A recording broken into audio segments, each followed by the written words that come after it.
નમસ્કાર, સમય news YouTube ચેનલમાં તમારું સ્વાગત છે. કોંગ્રેસ પ્રદેશ અધ્યક્ષ એમએલએ જિગ્નેશ મેવાણી સરકાર પર પ્રહાર કરે છે અને માંગ કરી. ત્યારે સચિવાલયમાં ગેટ પાસે જ રાજ્યભરમાં ટેટ-ટાટની પાસ ઉમેદવારો ધરણા પર ઉતર્યા છે અને ઉમેદવારોનો વિરોધ પ્રદર્શન કરવા ઉગ્ર પોલીસો પણ ત્યાં ટીંગાટોળી કરી રહી છે. શક્તિસિંહ ગોહિલ અને કોંગ્રેસના ધારાસભ્ય જિગ્નેશ મેવાણી પ્રતિક્રિયા સામે આવી છે.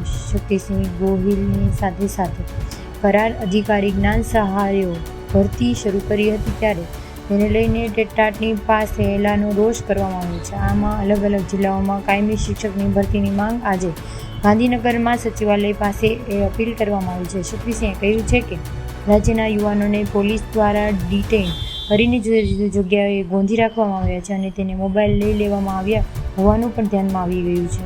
ત્યારે શું આ લોકશાહીમાં રજૂઆત કરવાનો પણ અધિકાર નથી? ત્યારે તેને કહ્યું કે શું લોકસભાની રજૂઆત કરવાની શાંતિપૂર્ણ આંદોલન પણ અધિકાર નથી? રાજ્ય સરકારની વિનંતી છે કે જે શિક્ષકો પુષ્કળ જગ્યાએ ખાલી છે તે જગ્યાઓ પર ટેટ-ટાટની પરીક્ષાના ઉમેદવારોને સત્વરે કાયમી ભરતી માટે અપીલ કરવામાં આવી છે અને યુવાનોને તુરંત જ પોલીસ અટકાયતોમાંથી મુક્ત કરવાની એવી અપીલ કરાઈ છે. તમને જો મારો આ વિડીયો પસંદ આવ્યો હોય